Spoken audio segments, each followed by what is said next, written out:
Hello everyone guys, इस video में हम डिस्कस करेंगे 5 इंपॉर्टेंट क्वेश्चंस डेरिवेशन जो आपके बोर्ड्स एग्जाम सीबीएसई बोर्ड में और एनी स्टेट बोर्ड एग्जाम जैसे कि एचबीएसई बोर्ड में डायरेक्ट पूछ लिए जाते हैं। आइए देख लेते हैं। पहला क्वेश्चन है ये, इलेक्ट्रिक फील्ड इंटेंसिटी आपको फाइंड करनी है एक्सियल लाइन पे। कहां फाइंड करेंगे? एक्सियल लाइन पे। एक्सियल लाइन की दूसरी टर्म है end on position due to a short electric dipole. बहुत ही जबरदस्त क्वेश्चन है, बार बार रिपीट होता है आपके एग्जाम में, ध्यान रखिएगा। दूसरा क्वेश्चन है, इसी का भाई समझ सकते हैं भाई, find electric field intensity at equatorial line. Equatorial line पे due to a short electric dipole के कारण।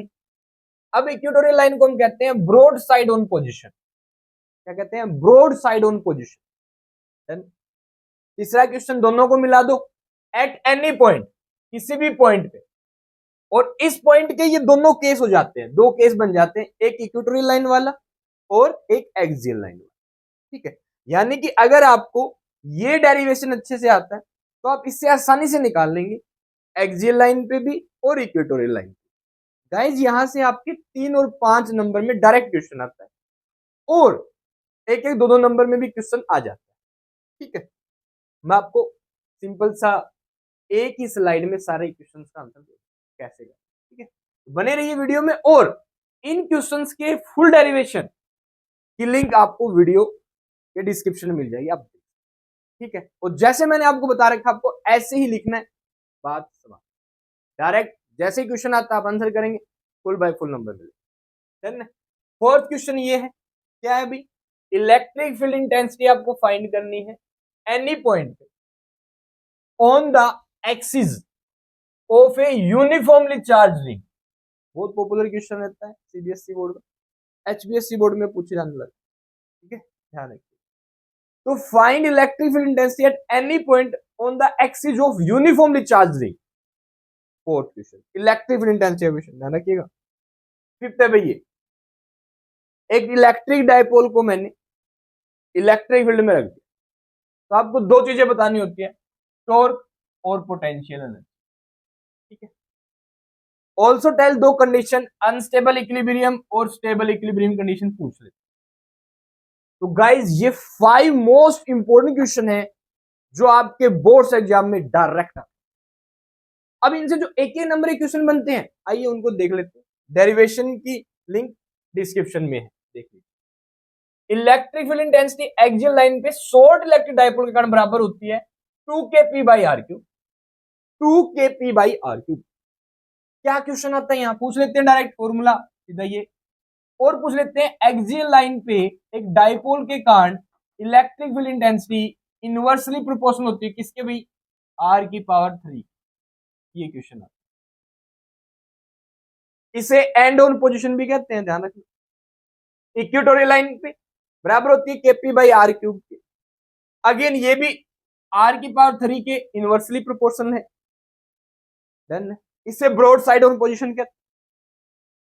दोनों का रेशियो पूछ लेते हैं, कितना आएगा? डिवाइड करोगे तो 2:1। इक्वेटोरियल बाय एक्सियल का पूछोगे तो 1:2 पूछ ले आपसे, 1:2।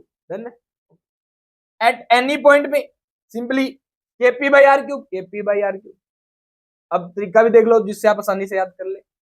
kp by r3 इनटू में क्या करना है? 3 cos square थीटा प्लस 1 का under the root. 3 cos square theta plus 1 इसका अंडर रूट, ये इसके मल्टीप्लाई। कैसे बेनिफिट मिलेगा? देखो सिंपली, एक्सियल लाइन के लिए यही जो cos थीटा है एक्सियल लाइन के लिए हो जाता है 0। cos थीटा, थीटा की वैल्यू क्या जाती है? 0 डिग्री।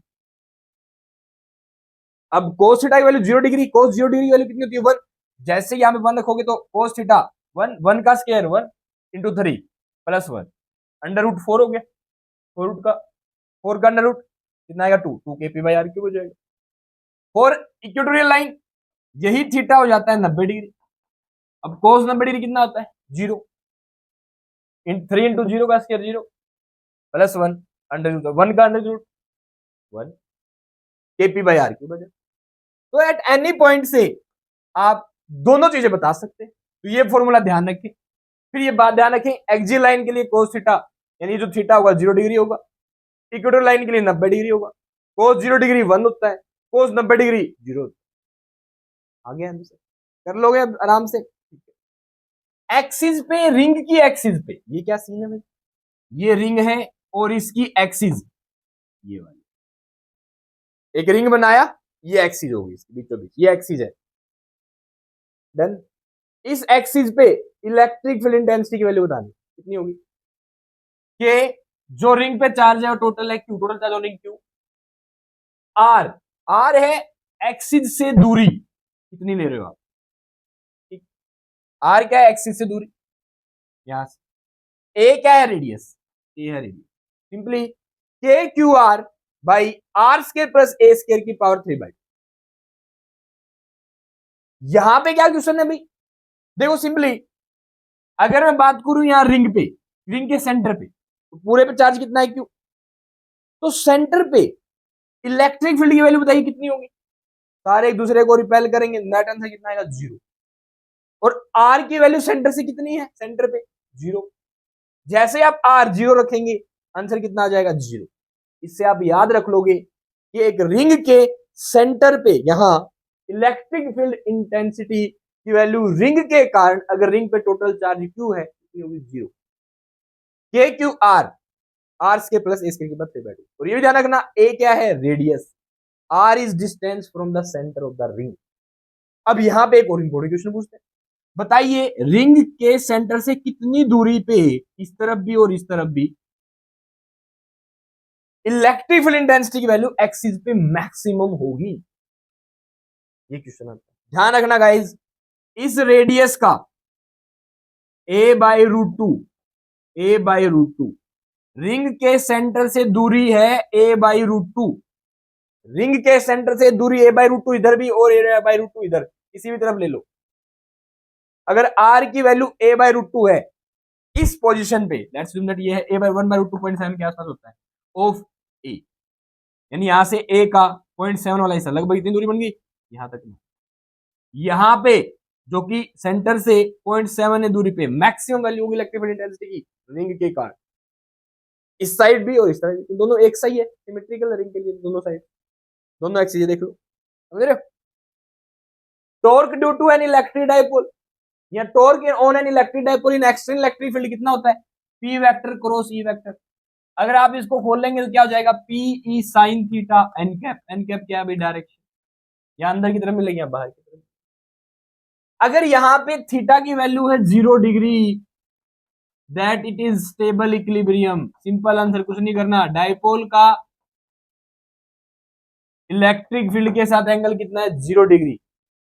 डायप्लोमेटिक डायरेक्शन भी यही है, डायप्लोमेटिक डायरेक्शन कहां से कहां होती है, डायप्लोमेटिक डायरेक्शन -q2 + q, यही डायरेक्शन, इलेक्ट्रिक फील्ड डायरेक्शन भी इधर ही है, थीटा कितना 0 degree. At this point dipole is in stable equilibrium.